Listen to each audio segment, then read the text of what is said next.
Assalamualaikum warahmatullahi wabarakatuh. Alhamdulillahilladzi khalaqal mauta wal hayata liyabluwakum ayyukum ahsanu amala wa huwal azizul ghafur. Asyhadu an la ilaha illallah wahdahu la syarikalah. Allahumma shalli wa sallim ala Muhammad wa ala ali Muhammad. Sahabat kaum muslimin, pemirsa dimanapun berada, alhamdulillah pada kesempatan kali ini hadir lagi dalam rangka wa tawassaw bil haqq wa tawassaw bis sabr. Pada kesempatan kali ini saya ingin mengajak kembali melihat dan memahami ayat yang mungkin barangkali sebagian kita sering membacanya berulang kali, terutama ketika membaca bacaan sholat. Dalam hal ini yakni terkait dengan surat Al-Qari'ah ayat 6-9. A'udzubillahi minasyaitonir rajim. Fa amma man thaqulat mawazinuhu fahuwa fi 'aisyatir radiyah wa amma man khaffat mawazinuhu fa ummuhu hawiyah. Dan adapun orang-orang yang berat timbangan kebaikannya, maka dia berada dalam kehidupan yang memuaskan, yaitu surga. Dan adapun orang-orang yang ringan timbangan kebaikannya, maka tempat kembalinya adalah neraka hawiyah. Sahabat dan kaum muslimin dimanapun berada, sebelumnya kita sudah membahas di buku yang sama terkait dengan menjadi pemikir dan politisi Islam. Lalu apa kaitannya dengan ayat surah Al-Qari'ah ayat 6-9 ini? Kalau kita pahami, berbicara politik, berbicara mengatur urusan umat dengan Islam, maka kemudian banyak dari ayat Al-Quran dan hadis Rasulullah SAW berbicara terkait pengaturan kehidupan manusia.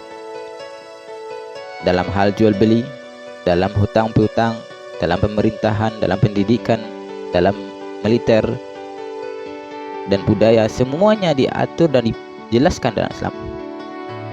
Artinya, ketika kita bawa kepada ayat ini, kebaikan-kebaikan timbangannya itu banyak, itu tidak perkara yang berkaitan dengan ibadah mahdah semata, seperti sholat, puasa, haji. Tidak. Ternyata berkaitan dengan perkara yang berhubungan dengan aktivitas kehidupan banyak manusia. Jual beli, hutang piutang, dagang dan sebagainya. Ini berhubungan dengan aktivitas banyak manusia. Di sini kemudian saya mengingatkan, terutama buat diri saya pribadi, marilah kita kembali melihat, mengukur setiap persoalan yang kita hadapi, kita jalani dalam kehidupan sehari-hari, diukur dengan Islam, diukur dengan syariat Islam. Kenapa?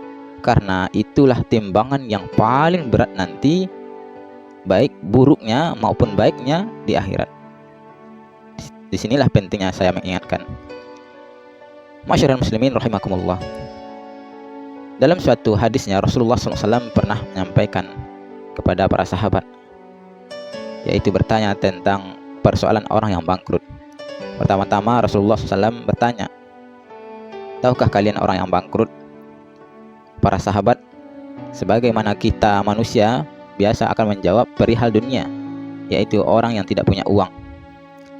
Kalau kita bicara bisnis, bicara tentang dagang, dagangannya itu habis, sementara jangankan untung, modalnya terpakai.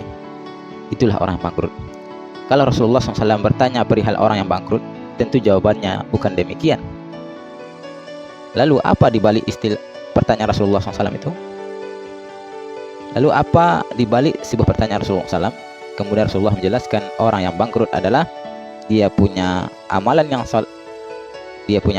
ibadah sholat, tapi di saat yang sama dia punya perbuatan ghibah, perbuatan yang berhubungan dengan orang lain, aib orang lain, membicarakan orang lain.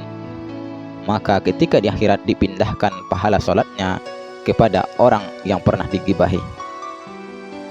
Kemudian dia juga punya amalan atau pahala dari zakat. Saat yang sama dia juga melakukan perbuatan zalimnya dengan menfitnah saudaranya. Maka kemudian kelak di akhirat dipindahkan pahala zakatnya pada orang yang memfitnah tadi. Pada akhirnya ternyata banyak orang yang dizalimi oleh orang tersebut.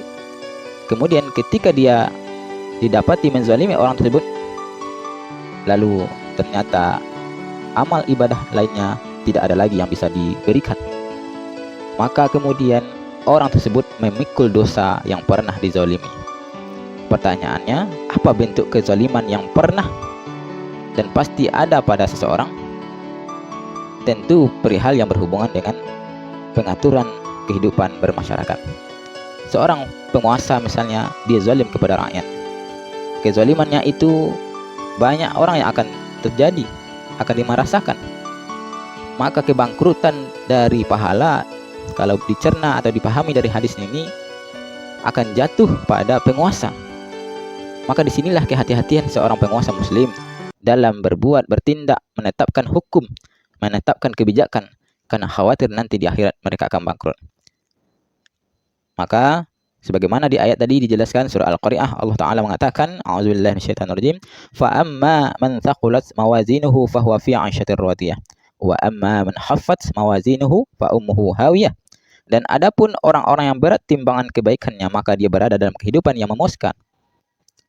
Kalaulah seorang penguasa, pemimpin yang kemudian banyak kebaikan, kebijakan atau pengaturan kehidupan masyarakat yang sesuai dengan Islam, yang standarnya Islam, sejalan dengan Islam, maka secara otomatis timbangan kebaikannya pun akan banyak dan ia akan memperoleh kehidupan yang memuaskan di surga nanti. Sebaliknya, wa amma man khaffat mawazinuhu fa ummuhu hawiyah. Barang siapa yang ringan timbangan kebaikannya, maka tempat kembalinya adalah neraka hawiyah. Dan orang yang ringan timbangannya kemungkinan karena tidak melaksanakan perintah Allah, kedua karena bangkrut lantaran di saat yang sama dia melakukan kebaikan, namun lebih banyak kezaliman di balik kebaikan yang dilakukan tersebut. Dan itu banyak terjadi pada penguasa. Na'udzubillah tsumma na'udzubillah. Dari itu kita mengingatkan siapapun penguasa yang tidak menjadikan Islam sebagai pijakan, standar mengukur kebenaran, standar mengukur pengaturan kehidupan siapapun itu, baik dia penguasa secara langsung atau yang menetapkan kebijakan, maka hati-hatilah, karena sesungguhnya akan ada neraka hawiyah yang akan menantinya. Na'udzubillah. Assalamualaikum warahmatullahi wabarakatuh.